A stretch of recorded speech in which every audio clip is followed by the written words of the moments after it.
ইকবাল ভাই, আচ্ছা আসলে আমরা আজকে কি জন্য এখানে আসছি?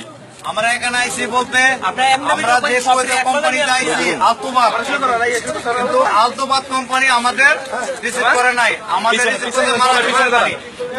এখন আমাদের কোম্পানি আমাদের সিভিলারি দেয় নাই, তার জন্য আমরা এই দেশে সরকারের কাছে আবেদন করছি, কিন্তু তারা আমাদের আবেদন অ্যাকসেপ্ট করে নাই।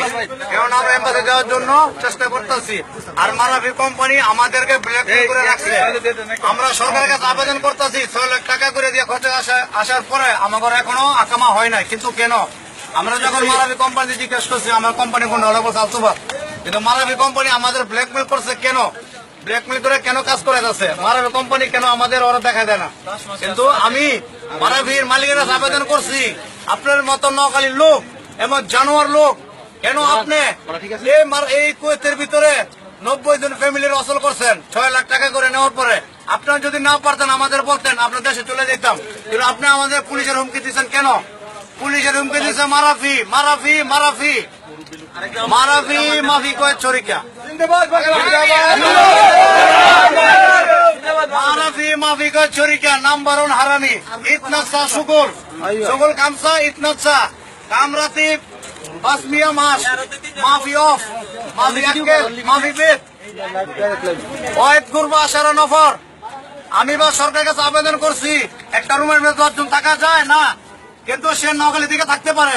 6 জনের ক্যাপাসিটি, এরপরে ক্লিনের রুমে 6 জনের ক্যাপাসিটি, রুমের ক্যাপাসিটি 6 জন। 9 মাসের ভিতরে জুম্মা করতে পারি নাই। নগালির মালিক এর নাম হচ্ছে শহীদুল ইসলাম পিপলু, শহীদুল ইসলাম পিপলু, শহীদুল ইসলাম পাপলু, শহীদুল ইসলাম পিপলু মারাফির এমডি ফ্রম বাংলাদেশ।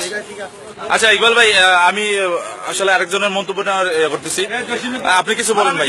আমাদের এই দুঃখের আমাদের এই দুঃখের দুঃখ সম্বন্ধে, কষ্ট সম্বন্ধে কিছু বলেন ভাই। আমরা কত টাকা দিয়ে আসছি ভাই? 6.5 লাখ টাকা দিয়ে 6.5 লাখ টাকা দিয়ে আসছি। আকামা দিছে না? মারাফি আকামা দেয় নাই। তাহলে আমাদের অবস্থাটা কি এখন ভাই একটু বলেন ভাই। ভাই চোর পুলিশ খেলার জন্য তো ভাই কুয়েত আসেনি টাকা দিয়া। মারাফি আমাদের সাথে অনেক বেইমানি করছে, ঠিক মতো কাজ করে পয়সা দেয় না। সবাই তো বলছে, আসার সময় তো বলছে যে পাঠাইছে কোন অফিস থেকে? মারাফির অফিস থেকে। মারাফির অফিস থেকে আমাদের মারাফির কাপড় চোপড় পর্যন্ত আনাইছে আমাদের দিয়ে। পাসপোর্ট না, আমাদের পাসপোর্ট মারাফি নিছে, মেডিকেল করেছে, সম্পূর্ণ করেছে, মারাফি এয়ারপোর্টে মারাফি। আচ্ছা জসিম ভাই, আপনি কিছু বলেন ভাই।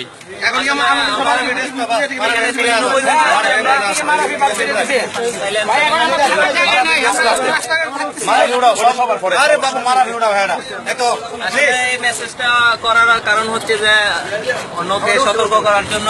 আমরা আসলে 93 জন লোক 10 মাস হয় মারাফিতে আসছি। ওই ঢাকা থেকে মারাফি এজেন্সি থেকে বললে দিচ্ছে কোনো মারাফিতে যাইতেছে, মারাফি সবকিছু করবো, টেক কেয়ার করবো। এখন মারাফি টেক কেয়ার করবো, কোনো কিছু এখন এখানে এনে রিসিভ করছে মারাফি, কাজ করা বলছে তোমাদের আকামা হবে, আকামা লাগবে, ডিউটি করো। 10 মাস ধরে ডিউটি করতেছি, কোনো কিছু করতেছে না। এখন তো বলনে যে আমাদের আকামা করে বলতেছে যে আমাদের কোম্পানি না, আমাদেরকে ডাক্তারে পাইকারি দিচ্ছে, আমাদের বেতন কোনো কিছু দেওয়া হয় না। আমাদের পাসপোর্টও মারাফির কাছে এবং কি আমাদের জিনিসপত্র সবকিছু মারাফির কাছে। এখন আমরা আসান করছি, এখন 93 জন লোক আমরা যে কইছে বালুকায়।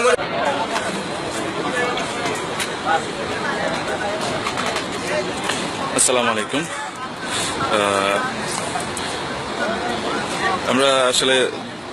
আমি আসলে যে কথাটি বলতে যাচ্ছি, আমরা গত 9 থেকে 10 মাস আগে বাংলাদেশ থেকে একসাথে 93 জন কুয়েতে আসছি, বৈধভাবে আসছি।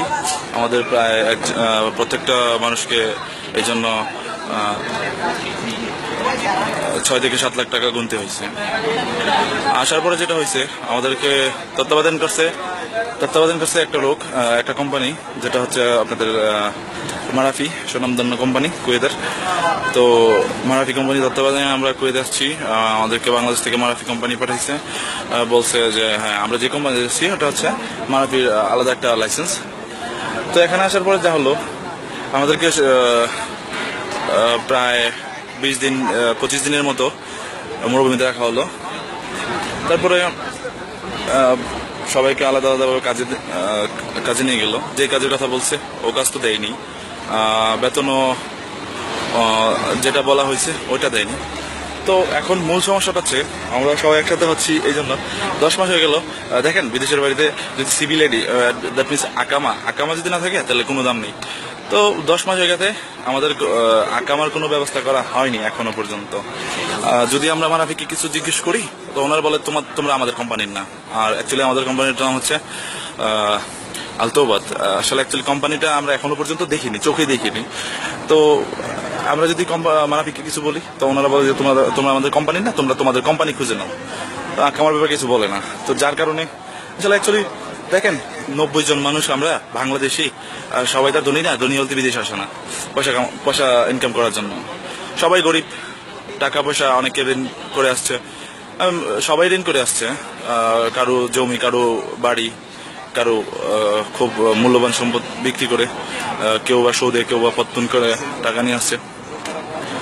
তো এখন মূল সমস্যা হচ্ছে দেখেন 10 মাস একটা 90টা মানুষের, এতগুলো মানুষের চোর পুলিশ খেলতে হইতেছে কুয়েত দেশে, টাকা দিয়ে বৈধভাবে কুয়েত দেশে চোর পুলিশ খেলতে হইতেছে। কাজে শান্তি নেই, কোম্পানিতে শান্তি নেই, থাকার শান্তি নেই। জানেন না একটা রুমে 6 জন থাকার ক্যাপাসিটি, ঠিক সেখানে আমরা 12 জন থাকতেছি। এসি কোনো রুমে আছে, কোনো রুমে নেই। একটা টয়লেট আমরা 30-35 জন ইউজ করি। একটা কিচেন 30-35 জন ইউজ করি। তো এটা তো আসলে জীবন না। তো সবাই আমাদের জন্য দোয়া করবেন। আমরা দেখেন সবাই অনেক দুঃখী, এখানে কেউ নেই কারো কোনো, এখানে ভাই বন্ধু তো কেউ নেই, বিদেশের বাড়িতে তো কিছু থাকে না এরকম। তো সবাই আমরা দুঃখী, অনেক টাকা পয়সা খরচ করে এসেছি।